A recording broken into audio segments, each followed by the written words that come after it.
Hello, ഇന്ന് ഞാൻ വന്നിട്ടുള്ളത് നമ്മൾ ഫസ്റ്റ് ഡേ നമ്മൾ അസർബൈജാനിൽ റീച്ച് ആയപ്പോൾ ആദ്യം നമ്മൾ കണ്ടത് ഹൈദരാലി മ്യൂസിയമാണ് കേട്ടോ. അവിടെ നിന്ന് നേരെ നമ്മൾ വന്നത് നുഹൂർ ലേക്ക്. ഇതൊരു ഫേമസ് ലേക്കാണ് ഇവിടുത്തെ. അപ്പോൾ നമ്മുടെ ഡ്രൈവർ ചേട്ടൻ ഇത്തിബാർ എന്നാണ് ചേട്ടൻ്റെ പേര്. ചേട്ടൻ അടിപൊളി മനുഷ്യനായിരുന്നു കേട്ടോ. അപ്പോൾ പുള്ളി നമ്മളിവിടെ നേരെ കൊണ്ടുവന്നിട്ട് പറഞ്ഞു ഇവിടെ ഡ്രോപ്പ് ചെയ്തിട്ട് ഇവിടെ കുറേ കറങ്ങി അടിച്ച് നിങ്ങൾ കണ്ടു കഴിഞ്ഞ് ഇതിൽ കൂടെ ഇങ്ങനെ സ്ട്രെയിറ്റ് പോയി നമുക്ക് കറങ്ങി അടിച്ച് യൂ ടേൺ എടുത്ത് വീണ്ടും വരാം. അങ്ങനെ ഫുള്ള് കറങ്ങി കഴിഞ്ഞ് നിങ്ങൾ കണ്ടതിന് ശേഷം ഫോൺ വിളിച്ചാൽ മതി, അയാൾ വരാമെന്ന്. പക്ഷെ ഞങ്ങൾ നോക്കിയപ്പോൾ ഇത് എന്തോ കാണാനല്ലേ, ഇതൊരു ലേക്ക് ഇത്രയേ ഉള്ളൂ, ഇനി ഇവിടെ ചുറ്റി അടിച്ച് കാണാൻ മാത്രം എന്താ ഉള്ളതെന്ന് കരുതി ഞങ്ങൾ വേഗം അവിടെ നിന്ന് വിട്ടുപോയി. അവിടെ കുറച്ച് ഫോട്ടോസൊക്കെ എടുത്ത് പോയി. പിന്നെ ബോഞ്ചോർ ബാക്കു എന്ന് പറഞ്ഞിട്ടുള്ള ഈ ഒരു റെസ്റ്റോറൻറ്റിലാണ് നമ്മൾ ഫുഡ് കഴിക്കാൻ കൊണ്ടുവന്നത് കേട്ടോ. ശരിക്കും പറഞ്ഞാൽ ഇത് ഇവിടുത്തെ ഒരു റെസ്റ്റോറൻ്റാണ് കേട്ടോ. നമ്മുടെ ഫുഡൊന്നും കിട്ടില്ല.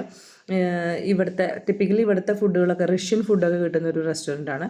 അപ്പോൾ നമുക്ക് ഫസ്റ്റ് ഡേ ആയതുകൊണ്ട് അറിയില്ലല്ലോ, നമ്മുടെ ഡ്രൈവർ പറഞ്ഞാൽ അതേ വഴിക്ക് അങ്ങ് പോകാമെന്നേ ഉള്ളൂ. പക്ഷേ ഇത് അവർക്ക് ടൈപ്പുള്ള റെസ്റ്റോറൻറ്റുകളിലൊക്കെയാണ് കൊണ്ടുപോകാന്നുള്ളത് നമുക്ക് പിന്നീടാണ് മനസ്സിലായത് കേട്ടോ. ഇതേ റെസ്റ്റോറൻറ്റ് ഫുള്ള് പച്ചപ്പാണ്, ഫുള്ള് കുറേ ഗ്രീനറി കാണുമ്പോൾ നമ്മൾ വിചാരിക്കും ഇതൊക്കെ ശരിക്കും ഒറിജിനലാണ്. അല്ല കേട്ടോ, ഫുൾ ഉടായ്പാണ്, ഫുള്ള് പ്ലാസ്റ്റിക്കാണ്. ഫുൾ പ്ലാസ്റ്റിക്കിൽ ഇങ്ങനെ പൊതിഞ്ഞ് വെച്ചിരിക്കുകയാണ്.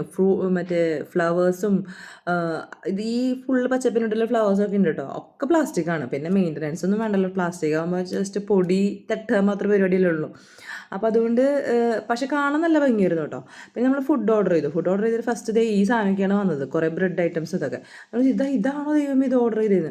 പിന്നെ ചിക്കൻ്റെ കുറച്ച് കബാബ്, ഇങ്ങനത്തെ ഫുഡാണ് മെയിനായിട്ട് ഇവർ കഴിക്കുന്നത്. അപ്പോൾ നമുക്ക് ഇങ്ങനത്തെ വന്നപ്പോൾ ഇതിനകത്ത് എന്ത് കഴിക്കണമല്ലോ, ചിക്കൻ ബീഫ് മട്ടനൊക്കെ ഉണ്ടായിരുന്നു. പിന്നെ ബ്രിഞ്ചാളൊക്കെ അങ്ങനെ തന്നെ വെച്ചിട്ടുണ്ട്. ഇതൊക്കെ നമ്മൾ എങ്ങനെ കഴിക്കുന്നത് ചോദിച്ചു കഴിഞ്ഞാൽ എനിക്ക് ഭയങ്കര ബുദ്ധിമുട്ടായിട്ട് തോന്നി. ഇതൊക്കെ എങ്ങനെ കഴിക്കുക ഈശ്വരാന്ന് വെച്ചിട്ട്.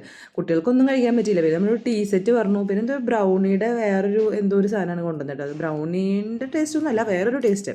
അത് കഴിഞ്ഞിട്ട് നമ്മൾ നേരെ പോയത് വൈൻ മാനുഫാക്ചറിങ് ഒരു ഫാക്ടറിയിലോട്ടാണ് പോയത് കേട്ടോ. ഇവിടെ ഡിഫറെൻറ്റ് ടൈപ്സ് ഓഫ് വൈൻ ഒരു മാനുഫാക്ചർ ചെയ്യുന്നത് ലൈവായിട്ട് നമുക്ക് കാട്ടിത്തരും. ഇവിടെ 35 അതിനകത്താണ് പെർ ഹെഡ് ചാർജ് ചെയ്യുന്നത്. പക്ഷെ ഒരാൾ വന്നിട്ട് നമുക്ക് എക്സ്പ്ലെയിൻ ചെയ്തു തന്നു. അതായത് നിങ്ങൾക്ക് ഇതിനകത്ത് കയറി കാണാൻ പറ്റും, പിന്നെ 4 ടൈപ്പ് ഓഫ് വൈൻ നമുക്ക് ടേസ്റ്റ് ചെയ്യാൻ പറ്റും, വാങ്ങിക്കാൻ പറ്റും, അങ്ങനെയൊക്കെ. പക്ഷെ കുറേ അധികം സംഭവങ്ങളൊന്നും ഇപ്പം ഇല്ല. കാരണം എന്ന് വെച്ച് കഴിഞ്ഞാൽ സീസൺ അല്ലാന്ന്, അതാണ് അയാൾ പറഞ്ഞത്. അപ്പോൾ നമ്മൾ സീസൺ അല്ലാത്തൊരു സംഭവത്തിലേക്ക് കയറി നമ്മൾ വെറുതെ ടിക്കറ്റ് എടുത്ത് പൈസ കളയണല്ലോ എന്ന് പറഞ്ഞാൽ നമ്മളത് കണ്ടില്ല. പിന്നെ അതിൻ്റെ മാത്രമൊന്നുമില്ല. പിന്നെ ജസ്റ്റ് പുറത്തെടുക്കുമ്പോൾ റൈറ്റ് സൈഡിലൊരു വാഷ്റൂമൊക്കെ കാണാൻ പറ്റും കേട്ടോ. അവിടെ യൂസ് ചെയ്ത് അവിടെ നമുക്ക് പൈസ മേടിക്കും അവർ വാഷ്റൂം യൂസ് ചെയ്യുന്നതിനൊക്കെ. അത് നേരെ ഓപ്പോസിറ്റ് ലെഫ്റ്റിൽ ഇങ്ങനെ കാണാം നുഹൂർ എന്നൊക്കെ എഴുതിച്ചത്. അവിടെ പോവുകയാണെങ്കിൽ പൈസ കൊടുക്കണ്ട കേട്ടോ, അവിടെ ഫ്രീ ആണ്. പക്ഷെ നേരെ ഓപ്പോസിറ്റ് ആണ്. പക്ഷെ അറിയാത്തവരാണെങ്കിൽ നേരെ അപ്പുറം പോയി പൈസ കൊടുത്ത് വാഷ്റൂം ഉപയോഗിക്കേണ്ടി വരും. അങ്ങനെ ഇവിടെ എങ്ങനെയോ പൈസ ഉണ്ടാക്കാൻ പറ്റുന്ന അങ്ങനെയൊക്കെ ഉണ്ടാക്കുന്ന ആൾക്കാരാട്ടോ അവിടെ ഉള്ളത്.